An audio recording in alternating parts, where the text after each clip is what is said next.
Hello once again, Mr. Pete here. This is tips number 914, and in this video I'm going to show off and demonstrate the Edge Technology Chuck Stop Spider.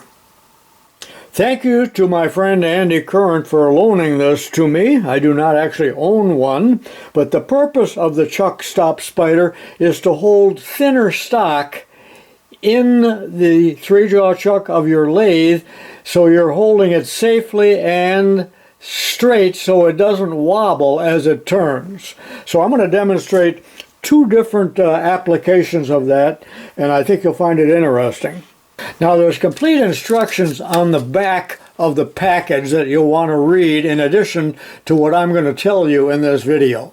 So this accessory is contained in two packages. So here we have the black magnetic holder, and there are 6 different spiders. They're maroon in color. One is behind here, so you can't really see it. So I'm going to take these out in just a second, but also included is a set of parallels. And actually there's 10 sets, and there's 3 in each set. So really and this is quite heavy. So I would think that the main cost of this product is the parallels over this, because you can buy an extra set like just what I have here in my hand at a very reasonable price. Edge uses very nice packaging. So on the back of this, I'm just showing you that there are steps here, so that all of the parallels are at the same height when you open the box, but that reminds me of the Spanish steps. So inside you can see that they are all level. So in this first example here, I want to take this little disc of aluminum, and I'd like to face it off on the little blue layout line there, if you can see it in the reflection. So it's a very delicate holding job in a 3-jaw chuck. How am I going to hold that and get it in there straight so that it doesn't wobble like you see right there? And I want to face it to the blue line. Now there's other ways of doing that, to stick a bar back there or parallel, but you're going to have trouble finding one that is the right thickness, and you have to immediately remove it so it doesn't fly out and hit you. I think it'll be easier for me to demonstrate how this is used by taking the chuck off and taking it over to the workbench. Well, I wasted quite a bit of time of marking all the parallels as to their size, and again there's 3 in each size, so I can quickly find that the 5/8 is what I'm going to need. And then the first thing I did was I had to wipe the oil off them, and I thought, why didn't they mark these? So I marked every set of them, both on the front and the top, and then as I progressed along with the demonstration, I realized, they have etched them, and I wasted my time. Again, this is a 6-inch chuck, the smallest that can be used. You cannot use it with these little chucks. And how did I determine that I need the 5/8 parallels? Well, I laid a couple of them in there like that, and I put the work in, and I don't think you're going to be able to see it, but the blue line where I want to turn it to that line is slightly above the chuck jaw, so I will not strike the jaws. And there is a limit to how thin of work you can hold in a chuck using this accessory. So when you get down to about this thickness, I would say that it would be dangerous, and there may not be a parallel set that is the right size. So the work could fly out, so take that into consideration. There's a hazard in almost everything you do in the machine shop, so use common sense. First thing I will do is to select a spider that is the correct size for this bore, which is 1.5 inches, so it will be the very smallest one. And now I'll take this cap screw and mount it on to the metal spider. This is die cast, I believe probably zinc, and it has magnets on it, so the orange or red spider is going to be screwed right on to the center. So I'll snug that down nicely, like that, And as you can see, it's going to fit in there like that, and we would center it as best that we can. And those magnets are really strong. And next thing I have to do is attach the parallels, and I'll do that on a surface plate or a very smooth tape. By the way, the maroon piece is called the centering device, but notice that there's two tapped holes here. Lay that on the surface plate. Also note that there is a chamfered corner on the parallel set, and that chamfer is to be down like that, and there are shim washers that need to be used as well. So I'll fasten two of these on and show it to you, and then I'll finish up fastening the others. Okay, just put them on loosely to start with. Notice again where the chamfer is. I'll fasten the two others on there and be right back. Okay, please note the shim washers right there and right there on each one of the legs. Now put it on a surface plate or a flat surface so that all of them are in the same plane, and then I'll tighten all 6 button head cap screws.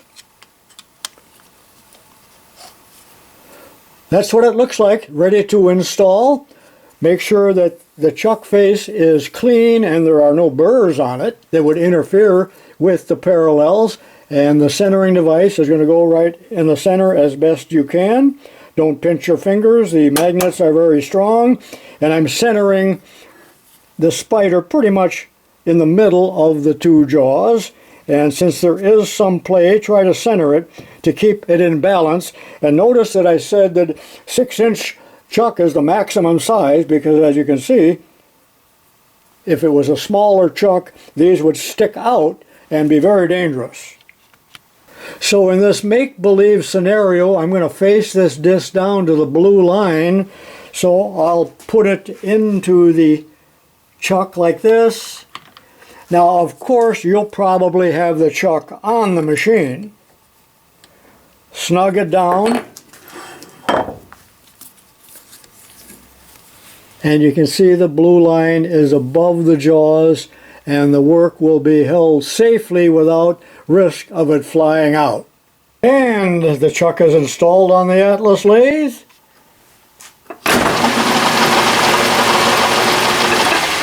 And it's ready to machine to thickness without any danger. Now we'll do another setup. I'm at the closing lathe, and I would like to take this bronze bushing, and I want to chuck it right here where my fingers are up to the blue line, but that's pretty scary, and I'm going to turn this down to the blue line. In other words, I'm going to put a shoulder on it, or a step. So I will have to use the 1 5/8 parallels, as you can probably see here, and the bore, get in there, like that, and the bore of this much larger chuck is 2 1/8. So off camera, I'll take this centering device off and put the larger one in, which is the 2-inch, and I'll take these 5/8 parallels off and put the larger ones in. Since that's kind of tedious, I'll be back when that is done.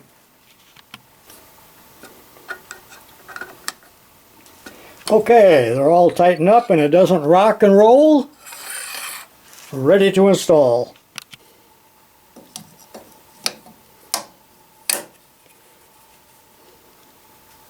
Looks pretty good.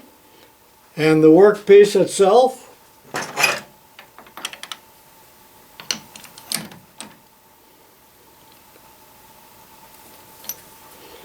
almost ready.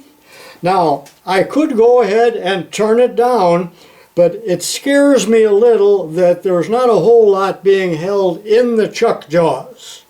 So I think I will try to support it with a pipe center. From this view, I think you can see I will be very close to the chuck when I take my final cut to the shoulder. Also, there's not a whole lot being held in the chuck jaws, and that's why I want to support it. You can't emphasize safety enough in the machine shop, and we're always worried about hitting our knuckles on the chuck jaws, but look at how the parallels do stick out. Now they did chamfer this corner here, but that doesn't mean that you're exempt from injury. So keep your fingers and rags and you name it away from these parallels. As you can see. I might point out that this 60-degree center is not a LATHE ball bearing center. It's a dead center, but since this is a piece of oilite bronze, it is self-lubricating, so I'm just going to run that in and lock the spindle, and I will put a little oil on there, but it's going to make the entire job much safer.